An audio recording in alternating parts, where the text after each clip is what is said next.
እኔ ልቀየር እንጂ ሁኔታዎቼ ይቀየራሉ ብለህ እመን። ለራስህ አንተ ከማንም እንደማታንስ ንገረው። ለራስህ ያለው አንተ ብቻ እንጂ ሌላ ማንም እንደሌለ ደጋግመህ ንገረው። ዛሬ በዚህ ቪዲዮ ላይ ሕይወታችን እንዳይለወጥ አስረው የያዙን 6 ሰንሰለቶችን በጥልቀት ተመልክተን ዳግም እንዳያስሩን በጣጥሰን እንጥላቸዋለን። ሕይወታችን በአዲስ መንፈስ ለመለወጥ ወደ ናፈቅነው ከፍታ እንድንወጣ ቪዲዮን እስከ መጨረሻው ተከታተሉ። ብዙ ታተርፉበታላችሁ። ቻናሉን ለመደገፍ ሰብስክራይብ፣ ላይክ እንዲሁም ሼር በማድረግ ጀምሩት። ሕይወትህን እንዳይለወጥ አስረው የያዙ 5 ሰንሰለቶች። ማይስልስ ማይኖር ሪሊዚንግ ዮር ፖቴንሻል በሚለው መጽሐፉ ላይ የሰው ልጅ የለውጡን አብዮታዊ ፍንዳታ ከራሱ ሲጀምር ነው እውነተኛ ለውጥ የሚመጣው ይለናል። ስብዓት ገብረ እግዚአብሔር ደግሞ አንተ ሀገር ላይ አብዮታዊ ፍንዳታ ማስነሳት ባትችል ራስ ላይ ካስነሳ ትልቅ ለውጥ ይፈጠራል ይለናል። ራስህን በጥልቀት ፈትሸህ አብዮቱን ራስ ላይ ካላስጀመርክ ሕይወት ከባድ ይሆንብሃል። በትናንሽ ተግባሮች የነገር ራዕይን አልመህ ካልጀመርክ፣ መሳሳትን ካልፈራህ፣ እመነኝ ወገኔ፣ ነገ ራስን የስኬት ጫፍ ላይ ደርሶ ታገኘዋለህ። ወዳጄ፣ ትልቅ ፎቅ ትልቅና ያማረ የሆነው ቅድሚያ ፕላኑ ብቻ ስለሚያምር አይደለም፣ ይልቁም በጥልቀት ተቆፍሮ በጽኑ መሠረት ላይ ስለተመሠረተና ግንባታው በጥራት ስለተጀመረ ነው። ስለዚህ የራስህን የለውጥ ደውል ደውል። ሳትለወጥ ዋጋ ያስከፈለህን፣ አንገት ያስደፋህን አለመለወጥህን ድል ነስተህ በስኬትህ ጫፍ ላይ ውጣ። ሕይወታችን እንዳይለወጥ አስረው ከያዙት ሰንሰለቶች መካከል አንደኛው ሕልምህን የምትሄድበትን አለማወቅ። የምትሄድበትን ቦታ ካላወቅ መንገድ ሁሉ የሚያደርስ ይመስልህና ትሳሳታለህ። እውነት ነው። ሕልም ግን ማንም እየተነሳ እንደዚህ አድርግ ብሎ አንተን የሚነግር ነገር አይደለም። ትልቁ ሕልም የሚጀምረው በሰው ግፊት ሳይሆን በአንተ ፍላጎት፣ በውስጥ ባለው ጥልቅ መሻት ነው። አሁን ጀምረህ ሕልምህን ማሳደድ ካልጀመርክ የሆነ ጊዜ ብቅ የሚል ኦቨርናይት የሚከሰት ተአምረኛ ነገር አይደለም። አሁን ጀምረህ አልመው፣ ራስህን አዳምጠው። ሕልምህን ካላወቅ ልፋትህ ሁሉ መና ይቀር። ሁለተኛ፣ ሕይወትህ እንዳይለወጥ ያሰረ ሰንሰለት። በዲሲፕሊን አለመኖር። ዲሲፕሊን የሌለው ሰው መሆን ነው። ለጊዜያዊ ደስታ ብለህ የነገን ሕይወት የሚያበላሽ ውሳኔ አትወስን። ዲሲፕሊን የሌለው ሰው የስሜቱ ባሪያ ነው። መስራት ያለብህን የሚለውጥህን አንድ እርምጃ ከፍ አድርጎ ወደ ስኬት የሚያደርስህን ነገር ትተህ ሶሻል ሚዲያ ላይ ስትተራመስ የምትል ከሆነ ወገኔ፣ አንድ ግለ ራስህ አስቀምጥ። እኔ የስሜቴ ባሪያ አይደለሁም፣ ዲሲፕሊን አለኝ ብለህ ለራስህ ንገረው። ነገ በትልቅ ኃላፊነት ውስጥ ስትገባ ዲሲፕሊን የሌለው ሰው ከሆንክ ካምፓኒን አዘቅት ውስጥ የሚከት ሕይወትንም እንድትጠላ የሚያደርግ ነገር ይፈጠራል። ወንድሜ፣ ዲሲፕሊን ያስፈልጋል። ብዙ የሕይወት ክፍተቶች የተፈጠሩት፣ ብዙ ኋላ ቀር የሆንክበት ምክንያት ዲሲፕሊን ባለመኖሩ ቢሆንስ? ዲሲፕሊን በማጣት ያጣሃቸውን የሕይወት ክፍተቶች፣ የሕይወት ዕድሎች ሁሉ ዛሬ በሕይወት በዲሲፕሊን በመኖር ለራስህ ግብና ራዕይ አስቀምጠህ በመንቀሳቀስ ሕይወትን መለወጥ ትችላለህ።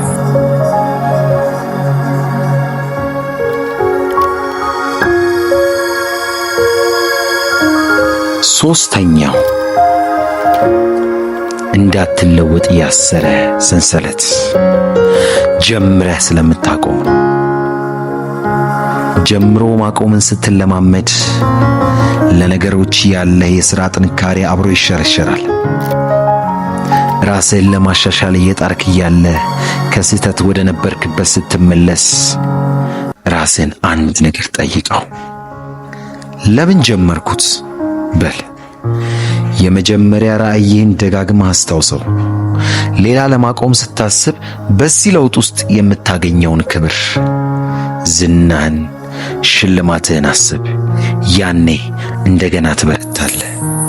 እየለፋህ እየጣርክ መቼ ነው ሰው የሚያከብረኝ አትበል። የአንተ ተግባር ራሱ እንዲናገር ፍቀድለት። ወገኔ፣ ይህች ዓለም ውጤትን እንጂ ጥረትን አትሸልም።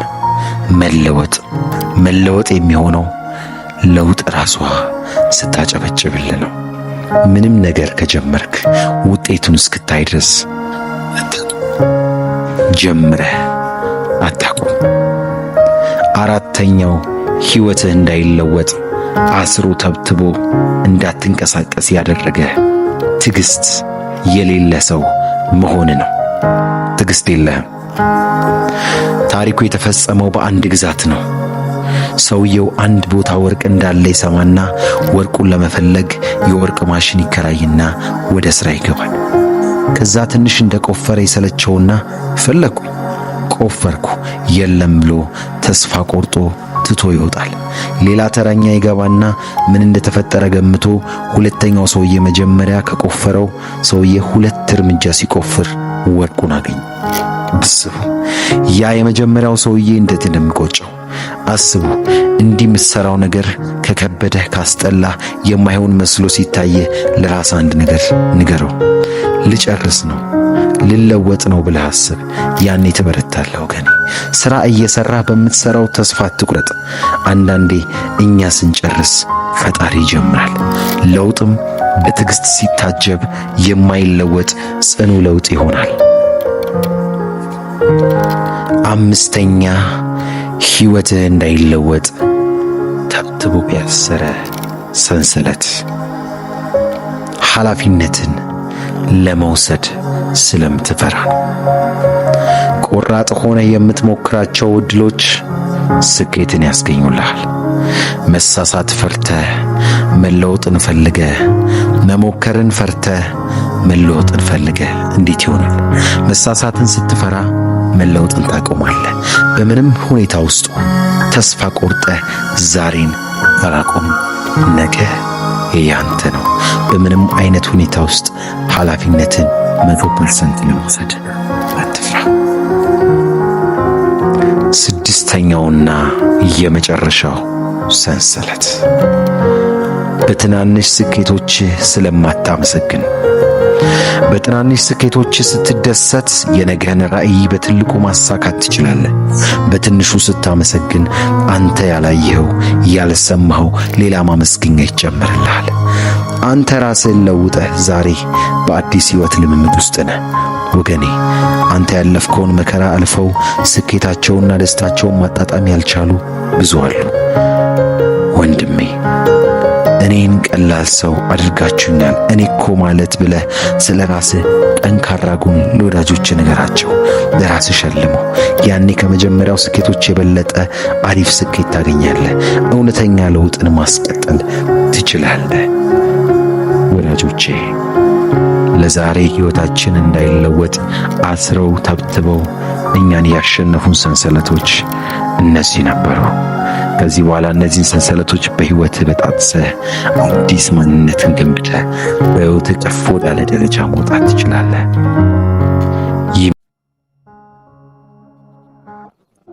በትናንት ሰንሰለት አትታሰሩ። በሕይወት ሳለን ምንም ነገር ማድረግ የማንችልባቸው 2 ቀናቶች አሉ። አንደኛው ነገ፣ ሁለተኛው ደግሞ ትናንት። ይህ ማለት ሁሉም ነገሮች የሚተገበሩት ዛሬና ዛሬ ብቻ ነው። ነገን እያሳደዱ መኖርን የመሰለ ብክነት የለም። በትናንት እየተቆጩ እንደመኖር ሲቃይ የለም። ለዓመታት አንድ ቦታ ነው ያላችሁት። ለምን ይመስላችኋል? ስብዕናችሁ የማይሻሻለው፣ ማንነታችሁ የማያድገው፣ ገበያችሁ የማይጨምረው፣ ሕይወታችሁ ትርጉም ያጣው ለምን ይመስላችኋል? ምክንያቱ አንድ ነው። የዛሬ ሰው አይደላችሁ። ለዘመናት ዛሬን እየዘለላችሁ ዛሬ ላይ ደርሳችኋል። ለዓመታት ለነገ እያቀዳችሁ ዛሬን ከተግባር ነፃ አድርጋችኋል። ለረጅም ጊዜ ዛሬያችሁ ትናንት እስኪሆን ጠብቃችኋል። ነገር ይህን እውነት እንዳትረሱ። ሕይወት ዛሬ ብቻ ነች። ዝናብ ሆነ መንገድ ተዘጋ የሚያነቃችሁ የለም። የሚያግዛችሁ ታጣ፣ ደበራችሁ፣ አቅም አነሳችሁ፣ ስሜታችሁ ተጎዳ፣ ጭንቀታችሁ በበዛባችሁ ቁጥር ዋጋችሁ አነሰ። ዛሬን እንደ ዛሬ ካልኖራችሁት ምንም ትርጉም የለውም። ብዙ ነገር ሲያመልጣችሁ ተመልከታችኋል። ባለመዘጋጀታችሁ ብቻ ብዙ ነገር አጥታችኋል። እድሎች ተመቻችተው ስትጠሩ ለብዙ ጊዜ ምክንያት ደርድራችሁ ቀርታችኋል። ራሳችሁን መርምሩ። አዎ፣ የመቼ ሰው ናችሁ? የትናንት፣ የነገ ወይስ የዛሬ? የቅድም፣ የበኋላ ወይስ ያሁን? ያሰባችሁትን ለማድረግ መቼ ይመቻችኋል? የመረጣችሁትን ሰው ለመሆን መቼ ትመርጣላችሁ? መቼ ላይ ተገኝታችሁ መቼ ማትረፍ ትመርጣላችሁ? ከሐሳባችሁ ብዛት የተነሳ እቅድ በእቅድ የምትሆኑበት ወቅት ይኖራል። እቅድ ብቻውን ግን ትርፍ የለውም። የዛሬ ሰዎች ሁሌም ተሸላሚዎች ናቸው። ሽልማታቸው ምናልባትም ዛሬውን በእጃቸው ይገባ ይሆናል። ካልሆነም ነገ ወይም ከነገ በኋላ ባሉ መጪዎች ቀናቶች በእርግጥ ይሸለማሉ፣ ከዛሬያቸውም ያተርፋሉ። በእቅድ እንደመኖር ሕይወትን ቀላልና ምቹ የሚያደርግ ነገር የለም። ለእያንዳንዱ ቀን እቅድ ሲኖራችሁ የዛሬ የተደራረበ ተግባር አይኖርባችሁም። ምንም ነገር ዛሬ እንደ ነገሩ ተሰርቶ እንዲያልቅ አትገደዱም። ጭንቀትና ድብርት በየትኛውም መንገድ አያገኛችሁም። የተመጠነ ቀን፣ የተመጠነ ውሎ፣ የተመጠነ ሕይወት መገለጫችሁ ይሆናል። አስባችሁት የማታውቁት ሕይወት በአንድ ቀን አይመጣም። አብዝታችሁ የተመኛችሁት ደረጃ ላይ የሆነ ጊዜ አትደርሱ። የሁሉም ምኞታችሁና እንቆቅልሽን የሚፈታው ዛሬን አሁን የምታደርጉት ነገር ነው። አዎ ወዳጄ፣ ግብ ባበዛ ሰጣ ገባ ውስጥም በገባ አይደለም፣ በተጣደፈ አይደለም። ሁሉም ነገር ስርዓት አለው። ዛሬን እየዘለሉ ለነገ ማቀድ ዋጋው እጅግ ከባድ ነው። በእጅ ላይ ያለ ወርቅ ልክ እንደ መዳብ ይቆጠራል መባሉ የዛሬን ወርቅነት ሳይረዱ ዛሬን በዋዛ በፈዛዛ ለሚያሳልፉትም ጭምር ነው። ምንም ነገር በእጃችን ስለሆነ ብቻ ርካሽ ከሆነ ዋጋው የሚገባን ጊዜው መርፈዱ አይቀርም። እንደ ዛሬ ሰው ኑር፣ እንዳሁን ሰው ተመላለስ። ለእያንዳንዱ የሕይወት ቅጽበትህ ምክንያት ፈልግላቸው። ስላጣህ አንገትን አትድፋ፣ ስላለህም ደረትን አትንፋ። ያጡ ያገኛሉ፣ ያገኙም የሚያጡበት ወቅት ይኖራል። ማንም ሁሌም ተመሳሳይ ቀን አያሳልፍም። ማንም ዘመኑ ሙሉ በተመሳሳይ መንገድ ሕይወቱን አይመራ። መውጣት፣ መውረድ፣ ማግኘት፣ ማጣት፣ መወደድ፣ መጠላት በሰው ሕይወት ይፈራርቃሉ። ጊዜያቸውን ጠብቀው ከሚመጡትም ቅጽበቶች መካከል አንዱና ዋናው ነው። ዛሬን ተማር፣ ዛሬን ተፈተን፣ ዛሬን ውደቅ፣ ዛሬን ራስህን መዝን። ለመጪዎቹ ጊዜያትም ዛሬውኑ ራስህን ማዘጋጀት ጀምር። ውድ የቻናሌ ቤተሰቦች ለዛሬ ይዤላችሁ የቀረብኩት ይህን ይመስላል። የአየር ሁኔታውን መቀየር አትችልም፣ ነገር ግን አለባበስህን መቀየር ትችላለህ። ችግሮችን ማስቀረት አትችልም፣ ነገር ግን ራስን ማበርታት ትችላለህ። ጊዜውን ማስተካከል አትችልም፣ ነገር ግን ከጊዜው ጋር መራመድ ትችላለህ። በአንዴ ተነስተ መንግስት መቀየር፣ አሰራሩን ማሻሻል አትችልም፣ ነገር ግን ራስን በፈለግከው መንገድ መገንባትና ማሻሻል ትችላለህ።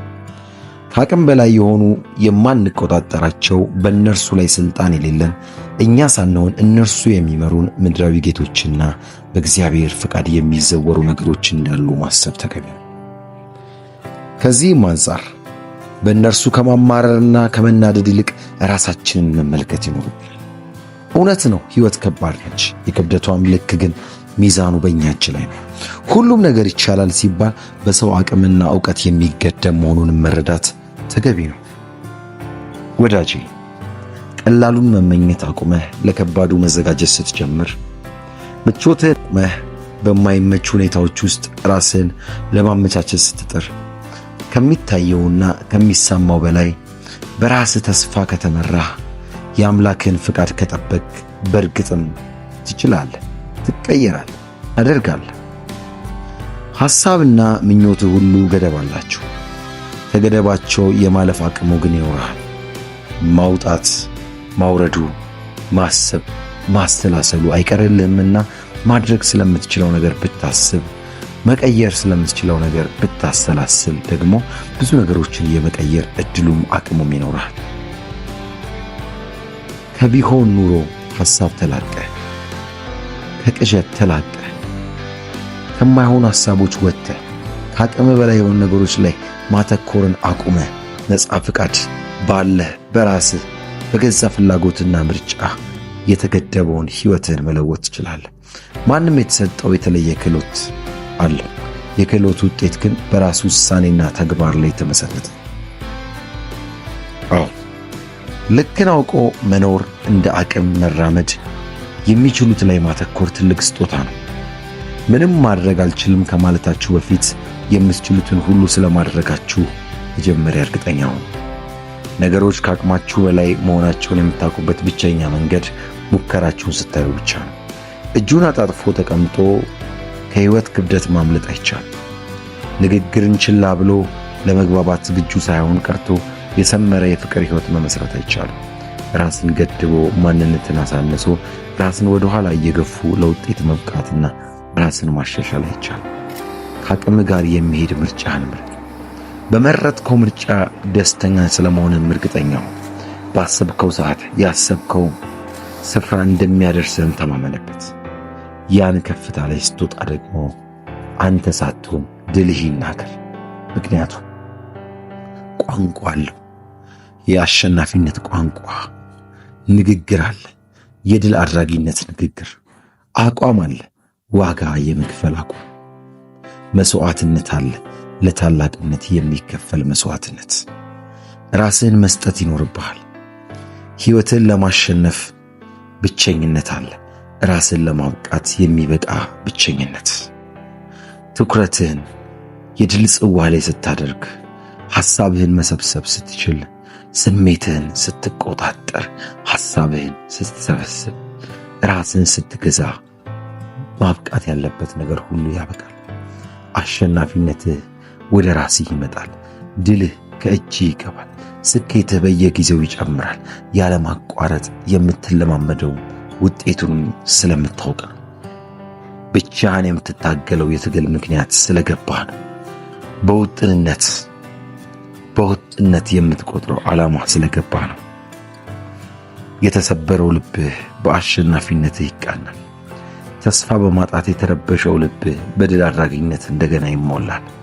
በስንፍና የታጠረው ስሜትህ በውጤትህ ይነቃቃል። አየህ ጀግናዬ፣ ድልህ ይናገር ስልህ፣ አሸናፊነትህ ይመስክር ስልህ፣ ውጤትህ በጉልህ ያወራ ስልህ፣ ከውጤት በላይ ምንም ማሳያ ስለሌለ ዓይንህን ስኬት ላይ አድርግ።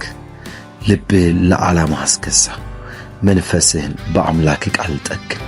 ውስጥን በሚያናጉ ቃላት ራስን መካከለኝነትህ የሚያበቃው ትኩረትን መቆጣጠር ስትጀምር፣ ለራስ የምትሰጠው ቦታ የሚቀየረው ብቸኛ ደስተኛ መሆን ስትጀምር፣ ለስኬትህ የምትቀርበው በማንነትህ የምትኮረው ዓለምህን የምትቀይረው የምትረታው ራስን የምታኮረው ለራስ የገባውን ቃል ስታከብር፣ የራስህን ምስጢር ለማንም የመናገር ግዴታም የለብህም።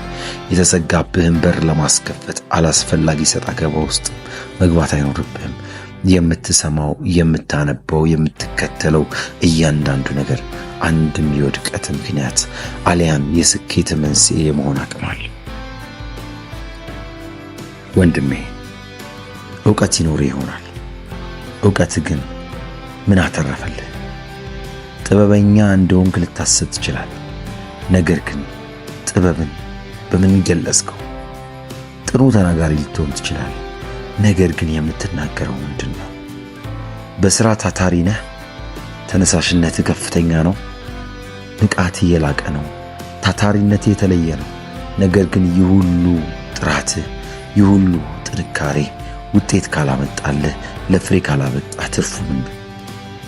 ስኬትህ የውጤታማነት ጉዳይ እንደሆነ አስታውስ። ስኬትህ አንድ አፍታ ተጀምሮ በአንድ ጀንበር የሚቋጭ አጭር ጉዞ ሳይሆን ወጥነት ያለው የማራቶን ሩጫ መሆኑን ተረዳ፣ ተገንዘብ። የምር ድልህን ትፈልገዋለህ? የምር አሁን ካለህበት ማንነት መውጣት ትፈልጋለህ? እንግዲያውስ ስለ እርሱ መናገርን አቁምና ራሱ ድልህ እንዲናገር አድርግ። ራሱ በማሸነፍ ድሉን የሚቀናጅ ሰው ሆን። ያኔ በስኬት ከፍታ ላይ እንደገና ትወጣለህ። ውድ የቻናሌ ቤተሰቦች ለዛሬ ይዤላችሁ የመጣሁት ይህን ይመስላል። በኮሜንት ሴክሽን ላይ በፈለጋችሁት ርዕስ ላይ እንድሰራላችሁ የምትፈልጉትን ርዕስ በኮሜንት ሴክሽን ላይ ግለጹልኝ። ለቻናሉ አዲስ የሆናችሁ ሰብስክራይብ፣ ላይክ፣ ሼር በማድረግ ይህን የለውጥ ቻናል ለብዙዎች እንዲደርስ አድርጉ። ይህ የእናንተው ምርጥ ቻናል ኢንስፓየር ጄነሬሽን